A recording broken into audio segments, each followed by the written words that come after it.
আসসালামু আলাইকুম, স্বাগত জানাচ্ছি জিওলজির একটা ক্লাসে। এটা উমেশাল মোমিন ক্লাসটা নিয়েছিলেন। এটা থেকে গাণিতিক সমস্যা একটা থাকবে পরীক্ষাতে 8 থেকে 10 নম্বরের হয়তোবা, কিন্তু অবশ্যই এটা থেকে একটা গাণিতিক সমস্যা থাকবে এই পরীক্ষায়।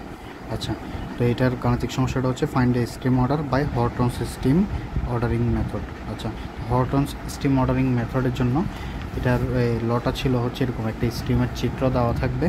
আমাদের কাজ থাকবে প্রথমে আগে এটাকে নাম্বারিং করা। নাম্বারিং করতে হবে first order, second order, third order, fourth order, এইভাবে ক্রমান্বয়ে যতগুলো অর্ডার থাকে ওগুলো আমাদের থেকে আগে এখানে মার্ক করতে হবে। আর মার্কিং করার নিয়মটা হচ্ছে আমাদের সে সকল স্ট্রিমগুলোকে আমরা ফার্স্ট অর্ডার ধরবো যেগুলো গিয়ে অন্য একটা স্ট্রিমে মিলিত হয়েছে, তার সাথে অন্য কোনো স্ট্রিম মিলিত হয়নি। যেমন এটা যেহেতু গিয়ে একটা মেন অন্য একটা স্ট্রিমের সাথে যুক্ত হয়েছে, এটার সাথে কেউ যুক্ত নেই, তাই এটা একটা 1 নাম্বার স্ট্রিম। ঠিক একই রকমভাবে এটাও একটা 1 নং স্ট্রিম। তারপরে এখানে যতগুলো সেরকম দেখতে পাবো যেগুলো অন্য একটা স্ট্রিমের সাথে গিয়ে যুক্ত হচ্ছে সেগুলো হচ্ছে 1 নং স্ট্রিম, যেমন এগুলো প্রত্যেকটা হচ্ছে 1 নং স্ট্রিম। অবশ্যই এগুলো মার্কিং করার সময় পেন্সিল দিয়ে করবেন যাতে একটু সুবিধা হয়, কেননা অনেক সময় দেখা যাবে আপনার দেখতে মনে হবে এটা একটা নং স্ট্রিম, কিন্তু পরবর্তীতে মার্কিং করার পর দেখবেন সেটার এই নংটা 2 না হয়ে হয়তো বা 3 হতে পারে, বা 3 না হয়ে 4 হতে পারে। এই সকল সমস্যাটা এড়ানোর জন্য আপনারা পেন্সিল দিয়ে মার্কিং করার চেষ্টা করবেন যাতে ভুলগুলো না হয়। আচ্ছা, আগে 1 নং স্ট্রিমগুলো আমরা একটু মার্ক করে ফেলি।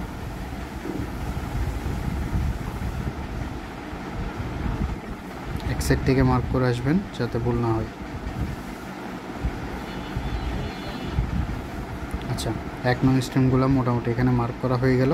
এখন দ্বিতীয় কাজ হচ্ছে, এবার আসা যাক 2 নং স্ট্রিমে। 1 নং স্ট্রিমগুলো যেখানে গিয়ে যুক্ত হয় ওটাকে আমরা 2 নং স্ট্রিম দিই। আর এখানে একটু খেয়াল রাখবেন, সবচেয়ে বড় যেটা স্ট্রিম দেখতে পাচ্ছেন ওটাকে আগে মার্কিং করবেন না, তার আশেপাশেরগুলো আগে মার্কিং করবেন, কারণ ওইটার স্ট্রিমের নংটাই সাধারণত সবচেয়ে বেশি হাইস্ট থাকে, অর্থাৎ হায়ার অর্ডারের থাকে। যেমন 1 নংটা এখানে সাথে যেহেতু যুক্ত হলো, তাহলে আমরা এটাকে বলতে পারি 2 নং স্ট্রিম। একই পদ্ধতিতে 1 নং এটা যেখানে সাথে যুক্ত হয়েছে ওইটার 2 নং স্ট্রিম। ঠিক একই রকম যদি চিন্তা করি তাহলে এখানে 1 নং স্ট্রিমটা যেটার সাথে যুক্ত হলো ওটা হচ্ছে 2 নং স্ট্রিম। আচ্ছা, তাহলে একটা জিনিস দেখেন, এটা 2 নং স্ট্রিম যার সাথে যুক্ত হচ্ছে সে হবে 3 নং স্ট্রিম, অর্থাৎ আমি একে 3 নং স্ট্রিম বলতেছি। ঠিক একই পদ্ধতিটা আমরা এখানে ব্যবহার করবো, যেহেতু 1 নং স্ট্রিমগুলো এর সাথে যুক্ত হয়েছিল, এটাকে আমরা বলতে পারি কি 2 নং স্ট্রিম, তাই না? হ্যাঁ, এই জায়গাটাতে ভুল হয়ে যাবে।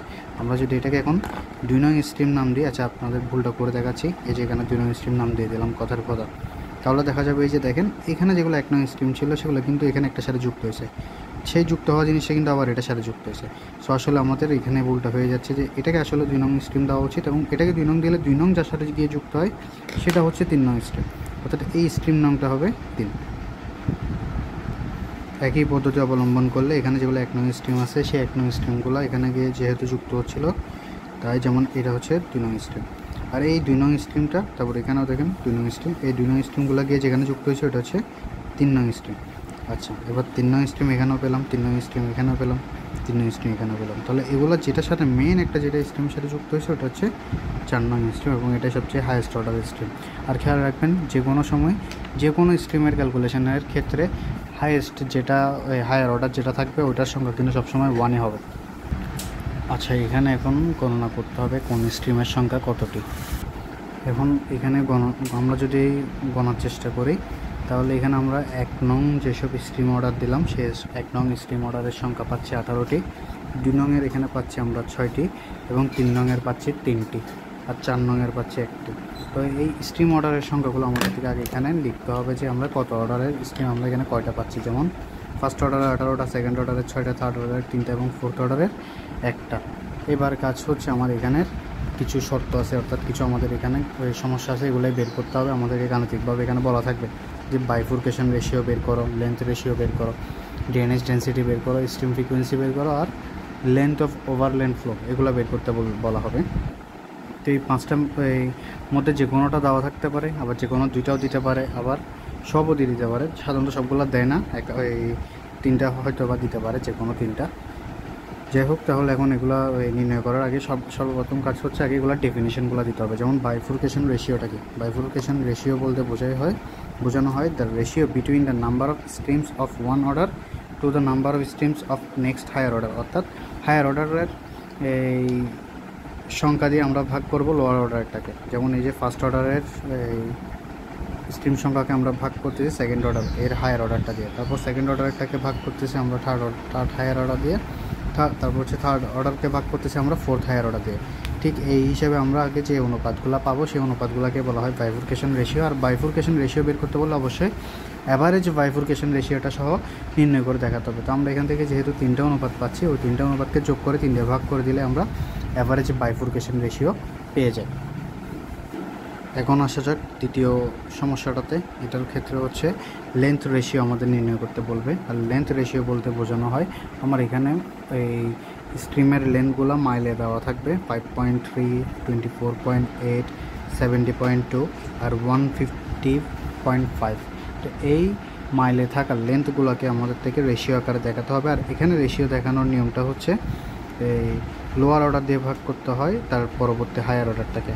অর্থাৎ এখানে যেটা 5.3 আছে সেটাতে আমরা ভাগ করব 24.8কে, তারপর 70.2কে ভাগ করব 24.8 দিয়ে, আবার 150.5কে আমরা ভাগ করব 70.2 দিয়ে। তো এখান থেকে আমরা ভাগ করার পরে 3টা রেশিওর ভ্যালু পাবো। ওই 3টা ভ্যালুকে আমরা অ্যাভারেজ করলে লেন্থ রেশিওটা পেয়ে যাই।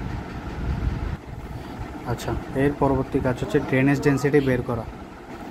আচ্ছা, এখানে ড্রেনেজ ডেন্সিটি বের করার জন্য লেন্থ অফ দ্য চ্যানেলটা আমার আগে জানতে হবে। আর লেন্থ অফ দ্য চ্যানেল বের করার সূত্র হচ্ছে L=1.4 ইন্টু AD⁴ 0.6। ইউনিট থাকতে হবে স্কোয়ার মাইলে, ডেফিনেটলি ইউনিটগুলো অবশ্যই খেয়াল রাখবেন। এখানে চেঞ্জগুলো থাকবে কিন্তু শুধু ইউনিটে। এখানে লেন্থ রেশিওর জন্য 1.4 ইন্টু AD⁴ 0.6 যে ভ্যালুটা আছে এখানের জন্য আমার কোয়েশ্চেনে দেওয়া থাকবে এরিয়ার মানটা যে 1000 স্কোয়ার মাইল বা যেটাই থাকুক ওরকম একটা ভ্যালু দিয়ে দিবে। ওইখান থেকে আমরা এরিয়ার ভ্যালুটা বসিয়ে এখান থেকে আমরা লেন্থের মানটা পাবো। সামেশন অফ লেন্থ দিয়ে এটাকে ডিনোট করা হয় বা এল দিয়ে ডিনোট করা হয়, সেটা সমস্যা না। এখান থেকে আমরা জাস্ট ভ্যালুগুলো বসিয়ে লেন্থটা পেয়ে যাব। তারপর ড্রেনেজ ডেন্সিটি বের করার জন্য ওই লেন্থটাকে যে এরিয়াটা ছিল বা কোয়েশ্চেনে যে এরিয়াটা দেওয়া ছিল সেই এরিয়া দিয়ে আমরা যদি এই লেন্থটাকে ভাগ করে দিই তবে আমরা ড্রেনেজ ডেন্সিটিটা পেয়ে যাই। তারপর রইল স্ট্রিম ফ্রিকোয়েন্সি। স্ট্রিম ফ্রিকোয়েন্সির ক্ষেত্রে কাজ হচ্ছে নাম্বার অফ টোটাল স্ট্রিম, অর্থাৎ first order, second order, third order, fourth order যে অর্ডারগুলো ছিল প্রত্যেকটা অর্ডারে কয়টা সংখ্যা, সেই সংখ্যাগুলোকে যদি আমরা যোগ করি তাহলে টোটাল স্ট্রিম সংখ্যা ডিভাইডেড বাই আমরা ওই টোটাল যে এরিয়াটা ছিল কোয়েশ্চেনে গিভেন, ওই কোয়েশ্চেনের গিভেন এরিয়া দিয়ে যদি আমরা ভাগ করি তবে আমরা স্ট্রিম ফ্রিকোয়েন্সি পেয়ে যাই। এবং এটার ইউনিটটা একটু খেয়াল রাখবেন, এটা হচ্ছে পার স্কোয়ার মাইল, কারণ আমরা এখানে এরিয়া দিয়ে ভাগ করতেছি আর উপরের যেহেতু এটা সংখ্যা ওটার কোনো ইউনিট নেই। আচ্ছা, তার পরবর্তীতে এবং সর্বশেষ অংশ হচ্ছে 5 নম্বর অংশ লেন্থ অফ ওভারল্যান্ড ফ্লো। এটা বের করার জন্য সূত্র হচ্ছে 1/2 × 1 ড্রেনেজ ডেন্সিটি। ড্রেনেজ ডেন্সিটি আমরা একটু আগে এখান থেকে পেয়েছি। সেই ড্রেনেজ ডেন্সিটির ভ্যালুটা যদি 1/2 দিয়ে বসিয়ে দিই এখানে শুধুমাত্র, তাহলে আমার ওভারল্যান্ড ফ্লোটা পেয়ে যাব এবং এটার ইউনিটটা অবশ্যই মাইলসে থাকবে। আর খেয়াল রাখবেন এখানে গাণিতিক সমস্যাগুলো সবসময় সাধারণত ভ্যালু থাকবে মাইলে। তো আর কোয়েশ্চেনে যদি কিলোমিটার বা কিলোমিটার স্কোয়ার ইত্যাদি দেওয়া থাকে বলে কিন্তু আমাদের কনভার্ট করে মাইলে নিয়ে আসতে হবে। ধন্যবাদ সবাইকে।